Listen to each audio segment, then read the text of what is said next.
नमस्कार मित्रांनो, भारतीय राज्यघटनेतील मूलभूत अधिकार या घटकाचा आपण अभ्यास करत आहोत. मूलभूत अधिकारावर याआधी आपण 2 व्हिडिओ अपलोड केलेले आहे आणि हा मूलभूत अधिकारांशी संबंधित तिसरा व्हिडिओ आहे. आधीच्या व्हिडिओमध्ये आपण कलम 12 आणि 13 हे पहिल्या व्हिडिओत बघितलं. दुसऱ्या व्हिडिओमध्ये आपण कलम 14 ते कलम 18 हे जे समानतेच्या अधिकाराशी संबंधित जे कलम होते किंवा समतेचा जो अधिकार होता तो आपण दुसऱ्या व्हिडिओत पाहिला. आता हा तिसरा भाग आहे. यामध्ये आपण मूलभूत अधिकारांमधला जो स्वातंत्र्याचा हक्क आहे, जो कलम 19 ते 22 मध्ये देण्यात आलेला आहे, तर त्याचा आज आपण अभ्यास करणार आहोत. तर चला सुरू करूया. स्वातंत्र्याचा हक्क कलम 19 ते 22. आता सर्वप्रथम आपण कलम 19 बघू. तर कलम 19 हे 6 स्वातंत्र्याच्या संरक्षणाशी संबंधित आहे. तर 6 स्वातंत्र्य कोणते ते आपण बघू. तर पहिलं म्हणजे भाषण व अभिव्यक्ती स्वातंत्र्य. दुसरं शांततापूर्वक आणि निशस्त्र सभा भरवण्याचा हक्क. तिसरं म्हणजे संस्था, संघटना किंवा सहकारी संस्था स्थापन करण्याचा हक्क. चौथं संरक्षण काय, तर भारतीय प्रदेशात कुठेही मुक्तपणे संचार करण्याचा हक्क. त्यानंतर भारतीय प्रदेशात कुठेही राहण्याचा किंवा स्थायिक होण्याचा हक्क. आणि 6वं म्हणजे कोणताही व्यवसाय, धंदा, व्यापार किंवा उद्योग करण्याचा हक्क. तर कलम 19 ने हे जे 6 स्वातंत्र्य आहे, तर ह्या 6 स्वातंत्र्याच्या हक्काचं संरक्षण केलेले आहे. तर आता आपण 1 बाय 1 हे 6 स्वातंत्र्य विस्तारित स्वरूपात पाहू. सुरुवातीला 7 अधिकार होते. हे जे आता 6 स्वातंत्र्याचे जे अधिकार आहे ते सुरुवातीला 7 होते, पण जी 44वी घटनादुरुस्ती झाली 1978, तर त्या घटनादुरुस्तीने जो मालमत्ता मिळवण्याचा जो अधिकार होता, मालमत्ता मिळवणे, धारण करणे किंवा विकणे, तर हा हक्क 44व्या घटनादुरुस्तीने वगळला. त्यामुळे आता भारतीय राज्यघटनेतील कलम 19 मध्ये फक्त स्वातंत्र्याचे 6 अधिकार उरले आहेत. आणि हे जे स्वातंत्र्याचे अधिकार हे फक्त राज्याच्या कारवाईपासून संरक्षित आहे. म्हणजे राज्याकडून जर काही बंधनं येत असतील या स्वातंत्र्याच्या अधिकारावर एखाद्या व्यक्तीच्या, तर तो सर्वोच्च न्यायालयात जाऊ शकतो. खाजगी व्यक्तीपासून संरक्षण नाही. आणि हे जे 6 स्वातंत्र्याचे अधिकार आहे हे फक्त भारतीय नागरिकांना उपलब्ध आहे. जे परदेशी व्यक्ती असतील किंवा परकीय असतील त्यांना हे कलम 19 अंतर्गतचे 6 स्वातंत्र्याचे अधिकार उपलब्ध नाही. आता आपण जे 6 स्वातंत्र्य ते 1 बाय 1 बघू. तर पहिलं स्वातंत्र्य म्हणजे भाषण आणि अभिव्यक्ती स्वातंत्र्य. तर भाषण आणि अभिव्यक्ती स्वातंत्र्य कशाला म्हणायचं तर ते आपण बघू. तर कोणत्याही व्यक्तीला आपला दृष्टिकोन, मत, एखाद्या गोष्टीवरचा विश्वास हे मांडण्याचा जो अधिकार असतो त्यांचा समावेश भाषण आणि अभिव्यक्ती स्वातंत्र्यात होतो. म्हणजे आपला दृष्टिकोन, मत हे जे प्रदर्शित करणे याला आपण भाषण किंवा अभिव्यक्ती स्वातंत्र्य म्हणतो. तो तोंडी, लेखी किंवा मुद्रित किंवा चित्रांद्वारे किंवा इतर कोणत्याही प्रकारे मांडू शकतो. म्हणजे आपलं जे मत आहे तो तोंडी मांडू शकतो, लेखी स्वरूपात मांडू शकतो किंवा व्हिडिओद्वारे किंवा फोटोद्वारे कोणत्याही प्रकारे मांडू शकतो. तर सर्वोच्च न्यायालयानुसार जे भाषण आणि अभिव्यक्ती स्वातंत्र्य याच्यामध्ये कशाचा समावेश होतो तर स्वतःच्या आणि इतरांच्या दृष्टिकोनाचा प्रसार करणे. त्यानंतर वृत्तपत्र स्वातंत्र्य किंवा मुद्रण स्वातंत्र्य, वृत्तपत्र स्वातंत्र्याचा सुद्धा समावेश भाषण आणि अभिव्यक्ती स्वातंत्र्यातच होतो. त्यानंतर तुम्ही एखाद्या प्रकारचा व्यवसाय करत असाल, व्यापार करत असाल, तर त्या जाहिराती तुम्हाला स्वतंत्रपणे त्या जाहिराती करू शकतात, त्याचं स्वातंत्र्य. त्यानंतर टेलिफोन टॅपिंग विरुद्धचा हक्क आहे. म्हणजे तुमचा जो मोबाईल असतो तो टॅप करण्याविरुद्ध सुद्धा तुमचा हक्क आहे. तुमच्या परवानगीशिवाय तुमचा मोबाईल कोणी टॅप करू शकत नाही. त्यानंतर इलेक्ट्रॉनिक जे माध्यम असतील किंवा इंटरनेटची जे साधनं असतील, TV किंवा आपण रेडिओच्या वरून माहिती प्रसारित होते, तर ह्या माध्यमावर सरकारची मक्तेदारी असणार नाही. तसेच राजकीय पक्ष किंवा संघटना यासारख्या ज्या संस्था असतात यांनी जो बंद पुकारला असतो त्याविरुद्धचा हक्क सुद्धा या भाषण आणि अभिव्यक्ती स्वातंत्र्यातच येतो. त्यानंतर सरकारी कामकाज माहीत करून घेण्याचा हक्क. म्हणजे जे आपण RTI जो आहे, RTI कायदा आहे 2005चा, माहितीचा अधिकार कायदा, तर त्याच्यानुसार सरकारी कामकाजाची माहिती आपण करून घेऊ शकतो. त्यानंतर शांत राहण्याचा सुद्धा हक्क. म्हणजे आपल्या स्वतःच्या मर्जीनुसार आपण शांत राहू शकतो, तो सुद्धा हक्क आहे. आणि एखाद्या गोष्टीला तुम्हाला विरोध करायचा असेल, सरकारने एखादा कायदा केलेला असेल किंवा सरकारचा एखादा नवीन GR आला असेल, त्याला तुम्हाला विरोध करायचा असेल, तर त्या सरकारच्या निर्णयाविरुद्ध, कायद्याविरुद्ध तुम्ही निदर्शनं करू शकता, पण तुम्हाला संप करता येणार नाही. आणि जी देशातली परिस्थिती ती योग्य राहण्यासाठी किंवा देशातली एकात्मता, सार्वभौमत्व हे सर्व टिकून राहण्यासाठी सरकार भाषण आणि अभिव्यक्ती स्वातंत्र्यावर काही वेगवेगळ्या प्रकारची बंधनं पण लादू शकतं. त्यानंतर दुसरं स्वातंत्र्य म्हणजे शांततापूर्वक व निशस्त्र सभा भरवण्याचा हक्क. तर सार्वजनिक सभा भरवणे, निदर्शने करणे आणि मिरवणूक काढणे याचा यामध्ये समावेश होतो. पण तुम्ही हे जे सार्वजनिक सभा किंवा निदर्शन किंवा मिरवणूक हे फक्त सार्वजनिक जी जागा असेल फक्त त्याच ठिकाणी करू शकता, तुम्ही खाजगी मालमत्तेवर करू शकत नाही. म्हणूनच आपण आता बघतो की जे काही पण सार्वजनिक सभा असतील किंवा निदर्शन असतील, मोर्चे असतील, ते आझाद मैदान झालं किंवा दिल्लीतलं प्रगती मैदान झालं, अशा ठराविक ठिकाणीच हे जे मोर्चे किंवा सभा भरवल्या जातात. त्यामुळे तुम्ही हे फक्त सार्वजनिक जागेवरच करू शकतात. आणि ज्या अशा सभा असतील त्या शांततापूर्वक असल्या पाहिजे आणि निशस्त्र असल्या पाहिजे. त्यामुळे जे सामान्य जनता असेल तिला जर त्रास होत असेल तर अशा सभांवर किंवा निदर्शनं किंवा मिरवणुकीवर सरकार बंधनं सुद्धा घालू शकतं. आणि या शांततापूर्वक निशस्त्र सभा भरवण्याच्या अधिकारामध्ये तुम्ही संप करू शकत नाही. म्हणजे संप करण्याचा अधिकार हा बेकायदेशीर आहे असं आपल्याला या तरतुदीमधून समजतं. आता ह्या कलमाच्या विरुद्धचा एक कायदा म्हणजे फौजदारी प्रक्रिया संहिता, ज्याला क्रिमिनल प्रोसिजर कोड CRPC 1973, त्यातलं कलम 144 जे आहे, तर त्या कलम 144 नुसार जर सार्वजनिक तुम्ही ह्या काही सभा किंवा मिरवणूक, निदर्शनं करीत असाल आणि सामान्य जनतेला त्यापासून काही अडथळा, त्रास यांची शक्यता होत असेल किंवा मानवाच्या जीवाला, आरोग्याला किंवा सुरक्षिततेला जर धोका निर्माण होत असेल, सार्वजनिक शांतता भंग होत असेल किंवा दंगलीच्या सदृश परिस्थिती जर निर्माण होण्याची संभावना असेल, तर सरकार ही कलम 144 लागू करून त्या सभेवर किंवा त्या मिरवणुकीवर बंधनं आणू शकतं. आपण कोरोना काळात पाहिलं असेल की लोकांनी बाहेर फिरू नये यासाठी जे कलम 44 लावलं होतं, तर ते याच्यासाठीच लावलं होतं, कारण त्यावेळेस आरोग्याला, मानवाच्या जीवाला, मानवाच्या आरोग्याला आणि सुरक्षिततेला धोका होता, म्हणून त्यावेळेस हे कलम 44 लागू केलं होतं. त्यानंतर भारतीय दंड संहिता IPC 1860 मधील जे कलम 141 आहे त्यानुसार 5 किंवा 5 पेक्षा अधिक व्यक्ती जर एकत्र येत असतील तर त्यावर सुद्धा बंधन आहे. पण त्या कधी एकत्र, जर एखाद्या कायद्याला किंवा प्रक्रियेला विरोध करत असेल किंवा दुसऱ्या व्यक्तीची एखादी मालमत्ता असेल, तिच्यावर बळजबरीने ताबा घेत असेल, गुन्हेगारी स्वरूपाचं काही वर्तन करत असेल, एखादं बेकायदेशीर कृत्य असेल किंवा तसं एखाद्याला बेकायदेशीर कृत्य करण्याला भाग पाडत असेल, तसेच यासारखे अनेक कारणे त्यासाठी जर ती एकत्र जमत असतील 5 किंवा 5 पेक्षा अधिक व्यक्ती, तर भारतीय दंड संहितेच्या कलम 141 नुसार हे बेकायदेशीर असेल. त्यानंतर तिसरी तरतूद म्हणजे संस्था आणि संघटना स्थापन करण्याचे स्वातंत्र्य. म्हणजे कलम 19 मधली तिसरी तरतूद आहे की तुम्ही तुमच्या एक व्यवसायाशी निगडीत किंवा तुमच्या कामाशी निगडीत तुम्ही एखादी संस्था किंवा संघटना स्थापन करू शकता आणि त्याचं तुम्हाला पूर्ण स्वातंत्र्य आहे. तुम्ही राजकीय पक्ष, कंपनी किंवा भागीदारी संस्था असतील, सहकारी संस्था, त्यांचे मंडळ, संघटना, कामगार संघटना या स्थापन करण्याचा भारतातल्या नागरिकांना स्वातंत्र्य आहे. आणि त्यांचा हेतू हा कायदेशीर असला पाहिजे आणि कायदेशीरच उद्दिष्ट असले पाहिजे. म्हणजे या ज्या तुम्ही संस्था, संघटना स्थापन करशाल त्यांचा हेतू आणि उद्दिष्ट कायदेशीर असलं पाहिजे, बेकायदेशीर काम नसलं पाहिजे. आणि जर तुम्ही अशा संस्था किंवा संघटना स्थापन केल्या तर त्यांना जी मान्यता मिळवण्याचा हक्क आहे तो मूलभूत हक्क नाही. मूलभूत हक्क काय, तर तुम्ही संस्था किंवा तुम्हाला ज्या पाहिजे त्या संस्था, संघटना स्थापन करू शकता, याचं तुम्हाला कलम 19 नुसार पूर्ण स्वातंत्र्य आहे. पण त्या संस्थेला मान्यता मिळवण्याचा जो अधिकार असेल तर तो मूलभूत अधिकार नसेल. चौथी तरतूद म्हणजे संचार स्वातंत्र्य. म्हणजे कोणत्याही व्यक्तीला भारताच्या कोणत्याही भागात, भारताच्या कोणत्याही प्रदेशात मुक्तपणे फिरण्याचे, संचार करण्याचे स्वातंत्र्य ह्या चौथ्या तरतुदीतून भारतीय नागरिकांना प्राप्त होते. म्हणजे याच्यात कसं असं मिळत होतं, तर कोणताही नागरिक एका राज्यातून दुसऱ्या राज्यात जाऊ शकतो किंवा राज्यातील एका ठिकाणाहून दुसऱ्या ठिकाणी जाऊ शकतो.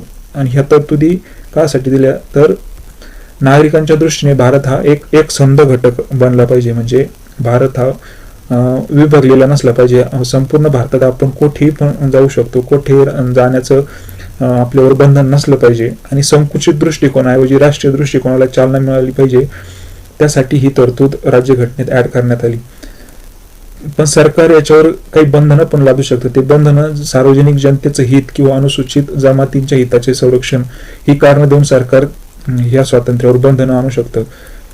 तसंच सर्वोच्च न्यायालयाने काय सांगितलंय तर सार्वजनिक आरोग्य आणि सार्वजनिक नीतिमत्ता यांच्या हितासाठी जे वेश्या व्यवसाय करणारे ज्या व्यक्ती असतील त्यांच्या संचार स्वातंत्र्यावर बंधन हे योग्य आहे असं सर्वोच्च न्यायालयाने सांगितलं. आणि मुंबई उच्च न्यायालयानुसार ज्या एड्स पीडित जे रुग्ण असतील म्हणजे ज्या रुग्णांना किंवा एड्सचे जे रुग्ण असतील तर त्यांच्यावर सुद्धा जे बंधन घातलेलं आहे फिरण्याचं वेगवेगळ्या ठिकाणी तर ते सुद्धा योग्य असं मुंबई उच्च न्यायालयाने सांगितलंय.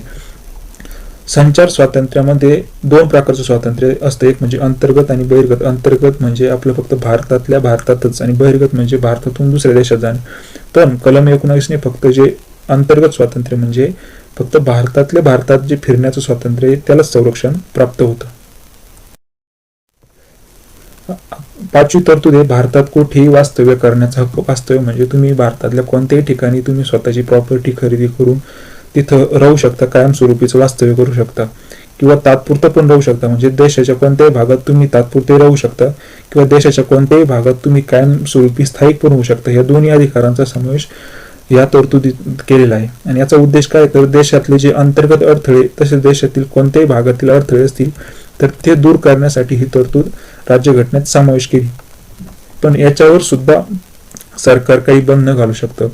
तर त्या बंधनांसाठी कारण काय दिले तर सर्वसाधारण जनतेचे हित आणि अनुसूचित जमातींच्या हितांचे संरक्षण. म्हणजे तुम्ही त्या ठराविक ठिकाणी जर वास्तव्य करीत असाल तर तिथल्या जनतेवर तुमच्या तिथे असण्यामुळे काही परिणाम होत असेल किंवा तुम्ही एखाद्या अनुसूचित जमाती राहत असलेल्या भागात जर जाऊन राहत असाल आणि तुम्ही तिथं गेल्यामुळे किंवा तुमचं वास्तव्य तिथं असल्यामुळे त्यांच्या हितावर काही जर बाधा येत असेल, त्यांना तुमच्यामुळे काही प्रॉब्लेम येत असेल तर सरकार अशा ठिकाणी बंधनं घालू शकतं त्या ठिकाणी वास्तव्य करण्यासाठी. तसेच जे व्यवसाय करणारे जे स्त्रिया असतील किंवा जे गुन्हेगारी प्रवृत्तीचे लोक असेल तर यांना सुद्धा काही क्षेत्रामध्ये बंदी घातली आहे आणि हा निर्णय सर्वोच्च न्यायालयानुसार योग्य निर्णय आहे. आणि शेवटची तरतूद म्हणजे कोणत्याही प्रकारचा उद्योगधंदा व्यवसाय करण्याचा अधिकार. तर भारतातल्या प्रत्येक नागरिकाला कोणत्याही प्रकारचा व्यवसाय धंदा व्यापार उद्योग करण्याचा हक्क आहे. कारण उपजीविकेची साधने मिळवण्याचे जे सर्व प्रकार असतील ते सर्व प्रकार जे व्यवसाय असतील ते करू शकतो. पण यामध्ये जे सार्वजनिक हिताच्या विरुद्ध जे व्यवसाय असतील ते तुम्ही करू शकत नाही. जसे की जे अनैतिक व्यापार असेल वुमन आणि चाइल्ड ट्रॅफिकिंग संबंधित किंवा घातक जे काही कामं असतील जसं धोकादायक औषधं असतील किंवा स्फोटकं बनवण्याची जे कामं असतील तर हे जे उद्योग असतील किंवा हे व्यवसाय असतील तर ह्या व्यवसायावर बंदी आहे. म्हणजे हे व्यवसाय तुम्ही करू शकत नाही. म्हणजे सार्वजनिक हिताच्या दृष्टीनं जे कामं चांगली असतील तेच तुम्ही करू शकता. जर सर्वसाधारण जनतेला तुम्ही स्थापन केलेला व्यवसाय व्यापारामुळं धंद्यामुळं जर काही ते हिताच्या विरुद्ध असेल त्यांच्या तर तुमच्या त्या कामावर सरकार बंधन टाकू शकतं. आता कलम 20 आपण पाहू तर कलम 20 काय तर गुन्ह्याबद्दल दोषी ठरवण्यासंदर्भातलं संरक्षण. आणि हे संरक्षण थोडक्यात ज्या व्यक्तींकडून काही गुन्हा झाला असेल तर त्या व्यक्तींसाठीच हे कलम आहे कलम 20. आता हे कलम नागरिक परदेशी व्यक्ती तसेच कंपनी निगम यासारख्या वैधानिक व्यक्ती सर्वांना लागू होतं. फक्त नागरिकांनाच नाही तर परदेशी व्यक्तींना सुद्धा आणि वैधानिक व्यक्तींना सुद्धा लागू होतं. आणि ह्या कलम ऍड करण्याचं महत्वाचा उद्देश म्हणजे मनमानी आणि अतिरिक्त शिक्षा यापासून संरक्षण मिळण्यासाठी कलम 20 राज्यघटनेत ऍड करण्यात आलं. आता या संबंधित 3 तरतुदी आहे. काय कलम 20 मध्ये ज्या गुन्ह्याबद्दल तुम्हाला दोषी ठरवण्या संदर्भातलं संरक्षण आहे तर या संरक्षणासंदर्भात 3 तरतुदी आहे. पहिली तरतूद म्हणजे कार्योत्तर कायदा नाही, दुसरी म्हणजे दुहेरी शिक्षा नाही आणि तिसरी म्हणजे स्वतःविरुद्ध साक्ष नाही. आता पहिली तरतूद काय सांगते कार्योत्तर कायदा नाही, त्याला इंग्लिशमध्ये नो एक्स फॅक्टो लॉ. म्हणजे समजा एखाद्या व्यक्तीकडून एक प्रकारचा गुन्हा घडत आहे आणि त्यावेळेस गुन्हा घडताना जो कायदा लागू असेल आणि त्या कायद्याचा भंग होत असेल तर त्याच कायद्यानुसार त्याला आरोपी समजलं जाईल. म्हणजे आणि आरोप सिद्ध जर झाला त्या व्यक्तीचा, समजा त्यांनी एखाद्या प्रकारचा गुन्हा केला आणि तो आरोप सिद्ध झाला आणि कायद्यात त्या गुन्ह्यासाठी जेवढी शिक्षा सांगितलेलं असेल तर त्या शिक्षेपेक्षा अधिक शिक्षा दिली जाणार नाही. म्हणजे समजा एखाद्या व्यक्तीचं समजा अटेम्प्ट टू मर्डरची त्याच्यावर केस असेल आणि त्यासाठी समजा 3 वर्षाचा कारावास असेल, तुरुंगवास असेल, तर त्यावेळेस तुम्ही 3 पेक्षा जास्त वर्ष त्याला शिक्षा करू शकत नाही. तर याला कार्योत्तर कायदा असं म्हणतात. त्यानंतर दुहेरी शिक्षा नाही, नो डबल जेपर्डी. आता दुहेरी शिक्षा म्हणजे काय, समजा एखाद्या व्यक्तीने एखादा गुन्हा केला, समजा त्याच्या हातून मर्डर झाला, तर त्याने मर्डरसाठी समजा 7 वर्षाची शिक्षा असेल आणि त्याने ती 7 वर्षाची शिक्षा भोगली, पण परत त्याच गुन्ह्यासाठी तुम्ही त्याला डबल शिक्षा देऊ शकत नाही. म्हणजे एका गुन्ह्यासाठी फक्त एकदा शिक्षा दिली जाईल. आणि तिसरी तरतूद म्हणजे स्वतःविरुद्ध साक्ष देण्याची तरतूद, नो सेल्फ इन्क्रिमिनेशन. म्हणजे कोणत्याही व्यक्तीवर स्वतःविरुद्ध साक्ष देण्याची सक्ती केली जाणार नाही. म्हणजे स्वतःहून आरोप त्याने कबूल करावा अशी सक्ती केली जाणार नाही. असं या 3 तरतुदी आहे. आणि त्यानंतर चौथा घटक म्हणजे घटनेनंतर कायदा, no ex post facto law. घटनेनंतर कायदा म्हणजे एखादी घटना आधी घडते आणि समजा त्यानंतर जर त्यासाठी शिक्षेची तरतूद केली जाते आणि शिक्षा वाढवली जाते, तर कलम 20(1) नुसार असं करण्यावर निर्बंध असतील. म्हणजे समजा गुन्हा आज घडला आणि त्याच्यासाठी कायदा उद्या तयार झाला आणि त्याच्यात शिक्षा पण उद्याच त्याच्यातली वाढवली, तर असं करण्यावर कलम 20(1) नुसार निर्बंध असेल. आणि ही तरतूद फक्त फौजदारी कायद्याबद्दल असेल, दिवाणी गुन्ह्याबद्दल नसेल. तर जे फौजदारी प्रकारचे गुन्हे असतील त्या संबंधीच ही तरतूद लागू होते.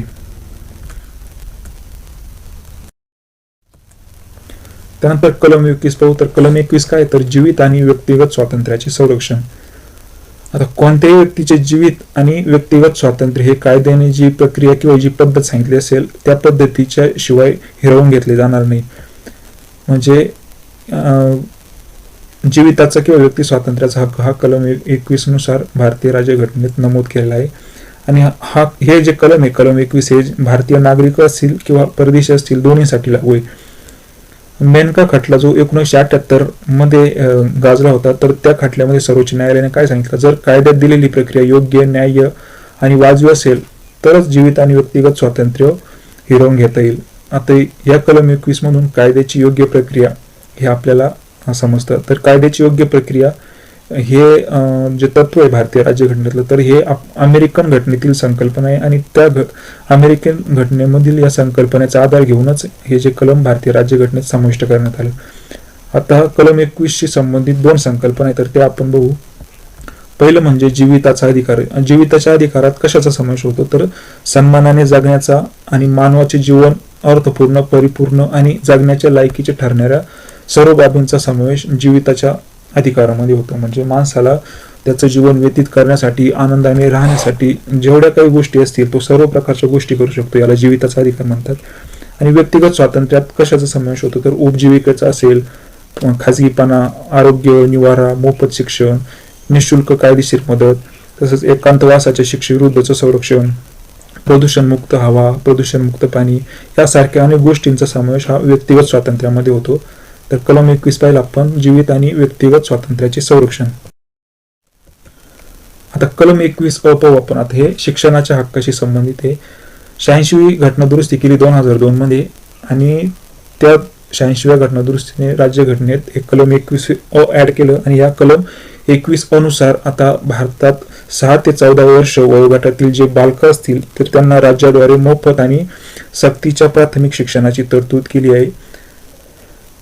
आता फक्त प्राथमिक शिक्षण म्हणजे कलम 21 हे फक्त प्राथमिक शिक्षणाशी संबंधित आहे. म्हणजे राज्य हे फक्त प्राथमिक प्रकारचं जे शिक्षण असेल तर तेच मोफत आणि सक्तीचं करेल. उच्च किंवा व्यावसायिक शिक्षण असेल ते मोफत आणि सक्तीचं नसणार आहे. त्यानंतर सरकार या शिक्षणाच्या हक्काशी संबंधित काय म्हणतं, तर हा नागरिकांच्या हक्कांच्या संदर्भात दुसऱ्या क्रांतीचा उदय आहे.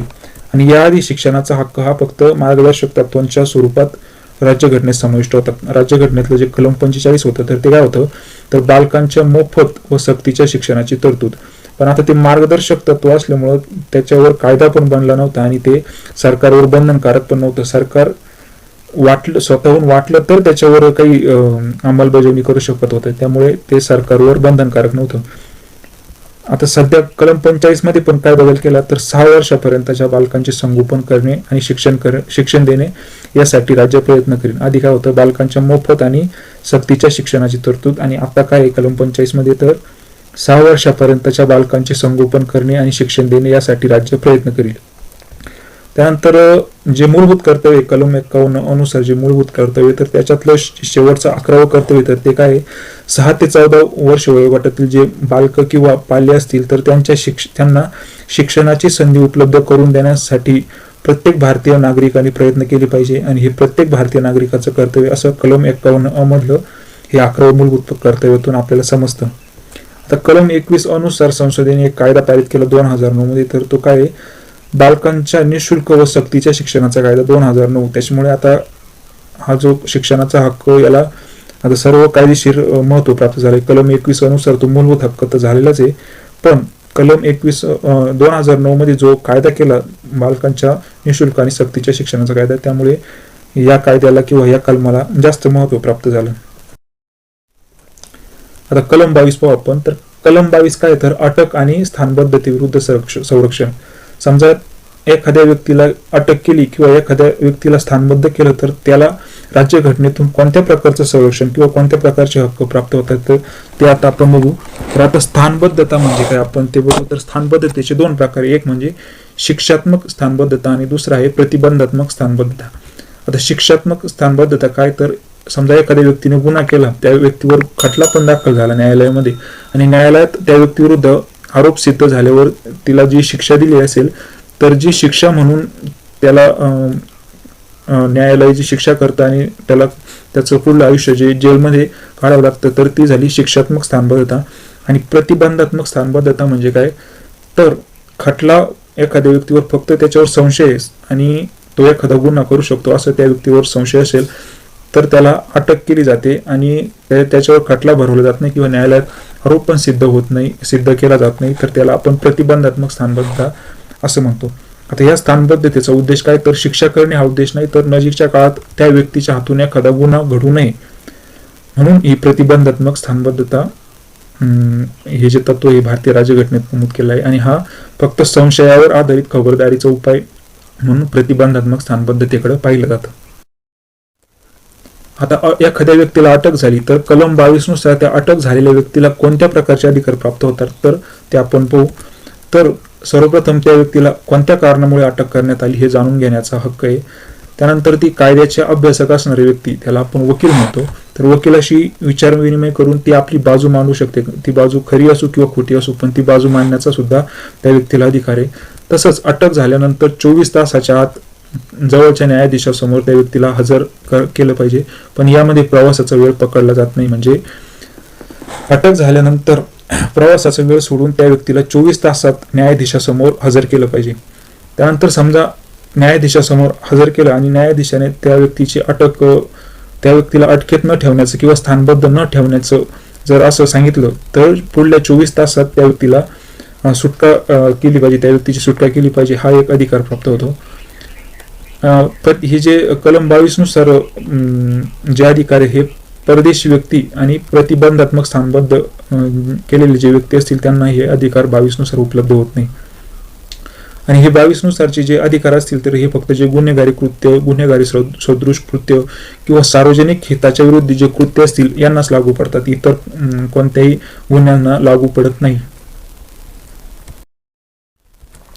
आता प्रतिबंधात्मक स्थानबद्धतेखाली जे अटक केलेले जे व्यक्ती असतील तर त्यांना जे संरक्षण ते कशा प्रकारचं आहे तर ते नागरिक आणि परदेशी दोन्ही व्यक्तींना आहे. पुरेशी कारणं जर नाही दिली, प्रतिबंधात्मक स्थानबद्ध जर केलं असेल आणि त्याला जर पुरेशी कारणं नाही दिली, ती कोणत्या कारणामुळे त्या संबंधित व्यक्तीला अटक करण्यात आली तर त्याला 3 महिन्यापेक्षा जास्त काळ स्थानबद्ध ठेवता येत नाही. तसेच स्थानबद्धतेचं कारण त्याला सांगणं आवश्यक आहे आणि त्या व्यक्तीला जो स्थानबद्धतेचा जो आदेश असेल त्या आदेशाविरुद्ध आपली बाजू मांडण्याची संधी देखील दिली जाते. आता प्रतिबंधात्मक स्थानबद्धते संदर्भात जे काही संसदेमार्फत जे कायदे तयार करण्यात आले तर ते आपण बघू. पहिला कायदा म्हणजे प्रतिबंधात्मक स्थानबद्धता कायदा 1950 जो 1969 मध्ये समाप्त करण्यात आला. दुसरा अंतर्गत सुरक्षा राखण्यासंबंधीचा कायदा जो 1971 चा कायदा होता, त्याला शॉर्टमध्ये मिसा असं म्हटलं जायचं, तो 1978 मध्ये रद्द करण्यात आला. तिसरा कायदा म्हणजे राष्ट्रीय सुरक्षा कायदा नासा, जो 1980चा आहे. चौथा म्हणजे दहशतवादी आणि विघातक कारवाया प्रतिबंधक कायदा, शॉर्टमध्ये त्याला टाडा म्हटलं जायचं. तो 1985 मध्ये पास करण्यात आला होता आणि हा कायदा 1995 मध्ये रद्द सुद्धा करण्यात आला. पाचवा कायदा म्हणजे दहशतवादी कारवाया प्रतिबंधक कायदा 2002, याला शॉर्टमध्ये पोटा असं म्हटलं जायचं. हा कायदा सुद्धा 2004 मध्ये रद्द करण्यात आला.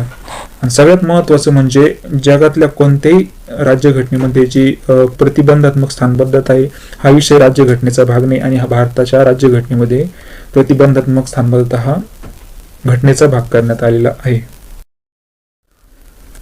तर मित्रांनो, आपण मूलभूत अधिकारांवरचं जे तिसरा व्हिडिओ होता तो आज आपण बघितला. अजून या घटकावर म्हणजे मूलभूत अधिकारावर अजून जवळपास 3 व्हिडिओ बनतील. तर आपण ते पुढे येणाऱ्या व्हिडिओमध्ये मूलभूत अधिकार कव्हरच करणार आहोत.